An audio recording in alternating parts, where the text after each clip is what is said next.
Shalom, Horas Letaganupan. Harapan kita tetap sehat dan juga penuh dengan sukacita. Sebelum kita mendengarkan firman Tuhan, mari kita satukan hati kita untuk menyembah Tuhan lewat doa. Kita bersatu dalam doa.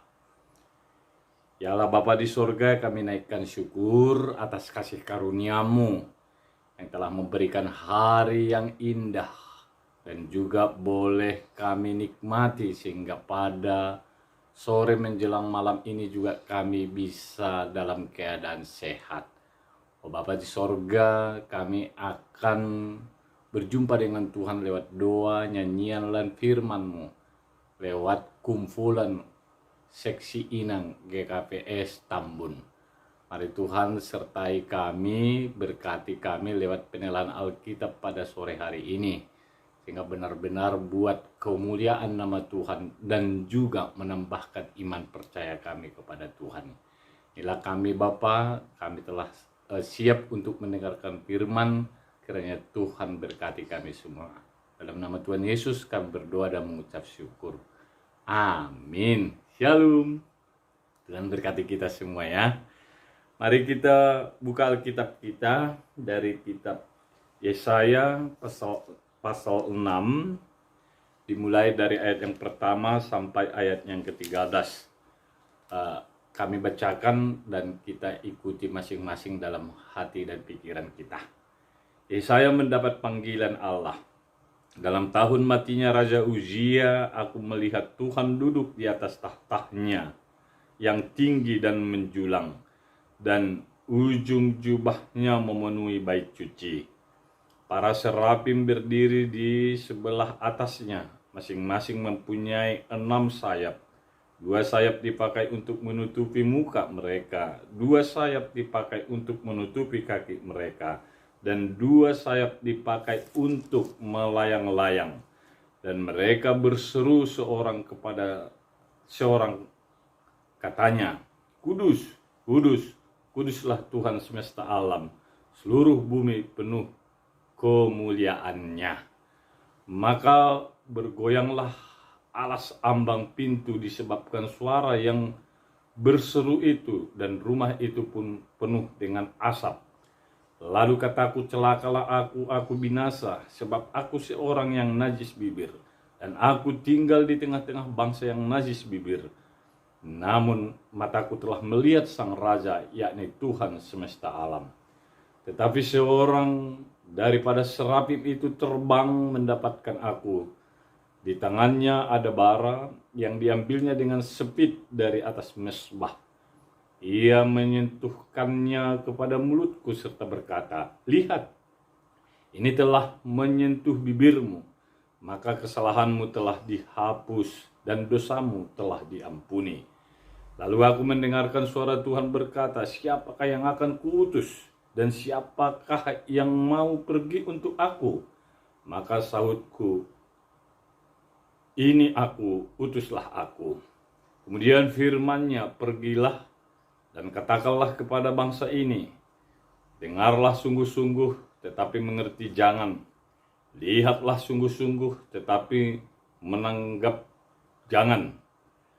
Buatlah hati bangsa ini keras dan buatlah telinganya berat mendengar, dan buatlah matanya melekat tertutup, supaya jangan mereka melihat dengan matanya, dan mendengar dengan telinganya, dan mengerti dengan hatinya, lalu berbalik dan menjadi sembuh. Kemudian aku bertanya, sampai berapa lama ya Tuhan? Lalu jawabnya, sampai kota-kota telah lengang sunyi sepi, tidak ada lagi yang mendiami, dan rumah-rumah tidak ada lagi manusia, dan tanah menjadi sunyi dan sepi. Tuhan akan menyingkirkan manusia jauh-jauh, sehingga hampir seluruh negeri menjadi kosong. Dan jika di situ masih tinggal 1/10 dari mereka, mereka harus sekali lagi ditimpa kebinasaan. Namun keadaannya akan seperti pohon beringin dan pohon jawi-jawi yang tunggulnya tinggal berdiri pada waktu ditebang, dan dari tunggul itulah akan keluar tunas yang kudus. Demikianlah firman Tuhan. Shalom, sekali lagi kita mengucapkan terima kasih, syukur atas penyertaan Tuhan dalam kehidupan kita. Seksi Inang yang kami kasihi, tentunya nats khotbah kita pada sore hari ini tidak asing lagi dan sudah sering dikhotbahkan dan disampaikan lewat pemberitaan firman. Tetapi ada hal yang sangat perlu kita cermati lewat nats khotbah kita pada hari ini. Yang pertama, pengajaran tentang Allah. Pengajaran tentang Allah.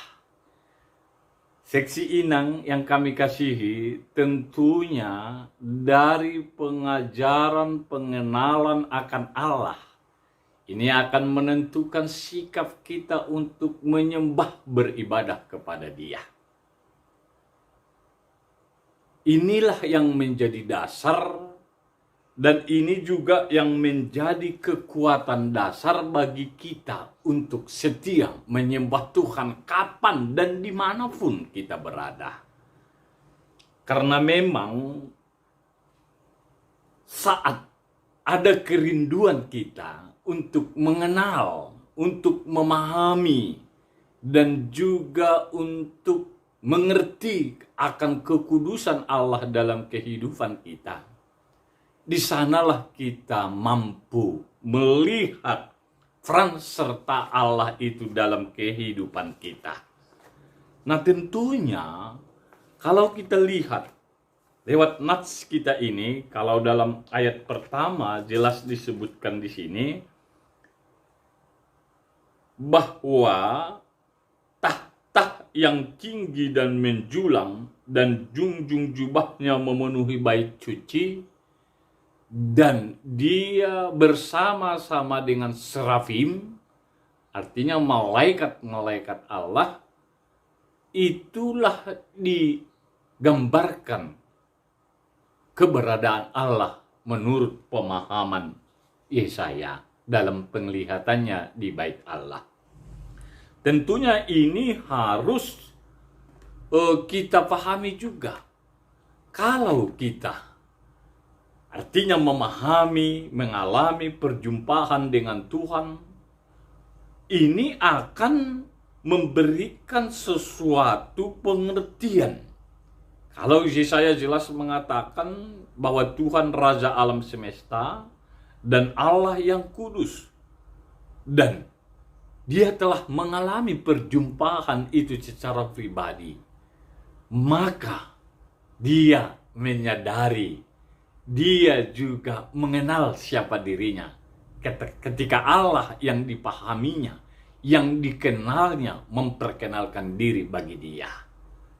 Sehingga ketika kehadiran Allah dinyatakan dengan asap hadir pada bait Allah pada waktu itu, dia langsung menyadari keberadaannya. Celakalah aku, sebab aku ini seorang yang najis bibir. Nah, tentunya bagi seksi Inang semuanya, ini juga sangat penting dalam kehidupan kita.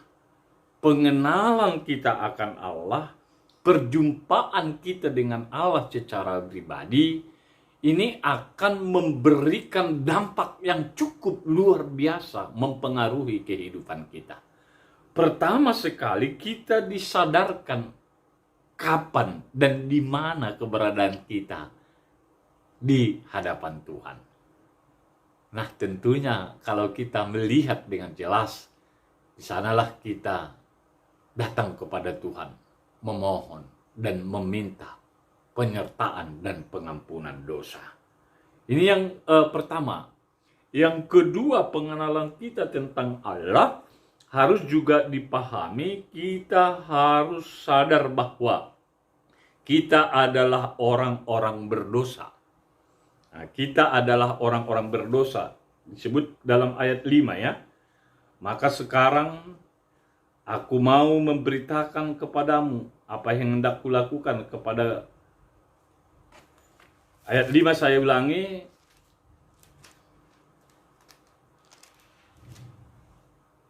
Lalu kataku, celakalah aku binasa. Ya, kita sadar akan dosa. Artinya kita adalah orang berdosa dan Tuhan adalah Maha Pengampun dan Pengasih. Kita terbatas, Tuhan tidak terbatas. Nah, ketika kita menyadari dalam perjumpaan pengenalan kita akan Tuhan dan kita sadar bahwa kita orang berdosa dan kita mengalami sesuatu perjumpaan yang secara pribadi dengan Tuhan, maka Tuhan segera memberi tindakan. Kalau dalam nas kita jelas disebutkan setelah Yesaya menyadari bahwa dia seorang yang najis bibir dan tidak layak di hadapan Tuhan, maka Tuhan dengan keberadaannya datang. Kemudian firman-Nya, pergilah dan katakanlah kepada bangsa ini, ayat 6, tetapi seorang daripada serafim itu terbang, mendapatkan aku, di tangannya ada bara, yang diambilnya dengan sepit dari atas mezbah. Ia menyentuhnya kepada mulutku, serta berkata, lihat, ia telah menyentuh bibirmu, maka kesalahanmu telah dihapuskan dan dosamu telah diampuni. Setelah kesadaran itu, perjumpaan kita dengan Tuhan, dan kita datang ke hadirat-Nya, maka Tuhan bersedia mengampuni dosa-dosa kita. Nah, seksi inang yang dikasihi dan dipanggil oleh Tuhan, tentunya yang perlu bagi kita mengenal, kita memahami keberadaan Allah dalam kehidupan kita. Baru yang kedua, kita menyadari dan kita juga tahu diri bagaimana posisi kita di hadapan Allah. Saat benar-benar kita pahami dengan seksama kedua hal ini, maka Tuhan segera akan juga memberikan tindakan seturut dengan pengenalan dan kesadaran kita akan keberadaan kita. Nah, tentunya hari-hari ini juga ini menjadi pergumulan bagi kita. Di tengah-tengah pandemi COVID-19 yang banyak membuat katakan fokus kita, tujuan hidup kita terkadang tidak fokus dan tertuju lagi kepada Tuhan. Tetapi kekhawatiran, ketakutan, nah itu sah-sah saja. Tetapi ingatlah, keberadaan Allah yang kita pahami menentukan naik turunnya imunitas kita juga. Dan juga kesadaran kita tentang bagaimana kehidupan kita di hadapan Allah ini menentukan juga kekuatan baru dan semangat baru yang akan berada dalam kehidupan kita.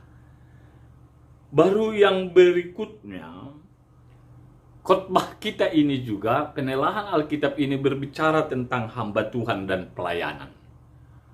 Kalau disebut setelah Yesaya menyadari, mengenal Tuhan dengan kemahakuasaannya, langsung diresponnya dengan sikap yang positif. Lalu aku mendengar suara Tuhan berkata, siapakah yang akan kuutus dan siapakah yang mau pergi untuk aku? Maka sahutku, ini aku, utuslah aku. Langsung. Dia tidak lagi tawar-menawar. Dia tidak mengalami sedikit pun kekhawatiran dan ketakutan untuk menerima tugas panggilan yang diberikan oleh Tuhan. Padahal seksi inang yang dikasihi oleh Tuhan, tugas dan informasi yang akan diberitakannya, kalau kita baca ayat 9 sampai ayat 13, cukup luar biasa. Karena memberitakan hukuman yang dari Tuhan kepada bangsanya sendiri. Bahkan memberitakan hukuman katakan maut. Karena memang bangsa itu telah meninggalkan Tuhan, melakukan kejahatan yang sulit, untuk tidak mendapat keadilan Tuhan. Sehingga kalau kita baca, buatlah hati bangsa ini keras. Kemudian aku bertanya, sampai berapa lama ya Tuhan? Karena Yesaya sebenarnya nggak sanggup melihat bangsanya kena hukum dari Tuhan. Sehingga dia bertanya, sampai berapa lama Tuhan? Sampai kota-kota lebih lengang, sunyi sepi, tidak ada lagi yang mendiami, dan rumah-rumah tidak ada lagi manusia, dan tanah menjadi sunyi dan sepi. Tuhan menyingkirkan manusia jauh-jauh, sehingga hampir seluruh negeri menjadi kosong. Inilah katakan dampak hukuman yang dari Tuhan. Ketika memang benar-benar mereka telah meninggalkan Tuhan. Sehingga saya pun tadinya menyadari ketika ada panggilan suara Tuhan, aku ini seorang najis bibir. Aku bersama-sama dengan bangsa yang najis bibir. Artinya dia pun menyadari bahwa kehidupannya telah berdosa, telah meninggalkan Tuhan, menyakiti hati Tuhan. Sehingga hukuman pasti akan terjadi di tengah-tengah bangsa itu.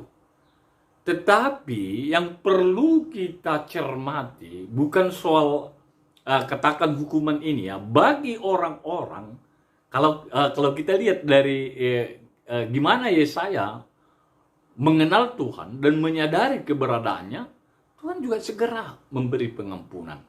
Nah, ini terbukti nanti dalam ayat 13. Dan jika di situ masih tinggal 1/10 dari mereka harus sekali lagi ditimpa kebinasaan. Namun keadaannya akan seperti pohon beringin dan pohon jawi-jawi, yang tunggulnya tinggal berdiri pada waktu ditebang, dan dari tunggul itulah akan keluar tunas yang kudus. Artinya digambarkan sebuah kampung atau kota tinggal batang-batang kayu yang tinggal tunggulnya ya.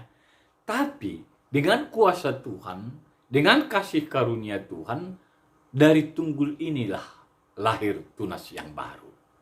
Nah, ini menjadi harapan bagi kita, apalagi dalam situasi pandemi COVID-19, orang yang mengenal Tuhan, orang yang menyadari keberadaannya dengan Tuhan, walaupun dalam tanda kutip, mengalami kesulitan, mengalami tantangan yang besar, ingat, kalau digambarkan dari penglihatan ataupun perintah yang diberikan oleh Tuhan kepada Yesaya, mengkosongkan kota, menghabiskan semua penghuni kota, sehingga tapi masih ada tunggul-tunggul yang ditinggalkan.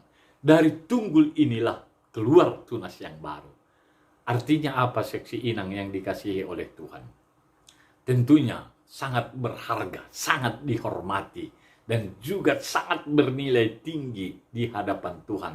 Ketika di tengah-tengah situasi sulit pandemi COVID-19, kita masih bertahan melihat dan juga menyerahkan diri kita kepada Tuhan. Itulah yang diwakilkan dengan tunggul-tunggul yang berdiri dan nantinya akan lahir tunas. Nah, kalau kita lihat dari temanya, ini aku utuslah aku. Tentunya banyak hal yang harus kita lakukan untuk melakukan perintah atau panggilan Tuhan. Persoalan bagi kita, apakah kita siap? Apakah kita menyadari keberadaan Allah yang begitu luar biasa? Apakah kita juga menyadari keberadaan kita yang terbatas sementara Allah itu tidak terbatas? Ketika penyadaran itu akan muncul dalam kehidupan kita, maka kita siap akan diutus. Ini aku, utuslah aku. Nah, tujuannya pun keberadaan kita di dunia ini adalah sebagai partner kerja Allah untuk menjalankan misi Allah. Kita partner. Itu tugas kita, itu pekerjaan kita. Apapun yang kita pikirkan, apapun yang kita lakukan, ingatlah, semuanya itu adalah anugerah Allah. Karena kita adalah partner, teman sekerja Allah untuk menjalankannya. Sehingga sebelum kita melakukannya, mintalah kekuatan, mintalah tenaga, mintalah Roh Kudus memimpin kita agar kita tidak terjatuh di dalam berbagai-bagai kesalahan, terlebih-lebih dosa di hadapan Tuhan dan sesama. Amin. Kita bersatu dalam doa. Ya Allah Bapa di surga, kami naikkan syukur, kami yakin dan percaya Tuhan Maha Tahu, Maha Bijaksana dalam kehidupan kami. Sehingga ketika kami menyadari itu sepenuhnya seperti Yesaya, maka Tuhan juga memberikan pengampunan dan memberikan tugas tanggung jawab bagi kami untuk melanjutkan visi misi Allah dalam kehidupan kami. Yesaya setelah menerima panggilan Tuhan sempat juga bertanya, karena dia disuruh untuk menginformasikan, memberitakan hukuman kepada orang Israel. Sampai berapa lama Tuhan? Sampai Tuhan memberikan waktu, memberikan kesempatan. Ketika orang-orang yang telah melakukan kejahatan dan melakukan kesalahan di hadapan Tuhan menyadari dirinya dan bertobat. Itulah gambaran tunggul-tunggul yang berdiri dan akhirnya muncul tunas baru. Makasih Bapa di surga, Tuhan sertai kami. Lihat jemaat-Mu Bapa di GKP Resort Bekasi hari-hari ini. Banyak yang menderita karena paparan COVID-19. Dalam nama Tuhan Yesus Kristus, Tuhan sertai, Tuhan lindungi semuanya. Secara khusus GKPS Jemaat Tambun, kiranya mereka tetap juga bisa melanjutkan aktivitas, menjalankan panggilan-Mu di dalam situasi apapun, khususnya seksi Inang. Inilah kami Bapa, inilah doa kami, doa ini kami panjatkan melalui Putra-Mu, Yesus Kristus Juru Selamat kami yang hidup. Amin.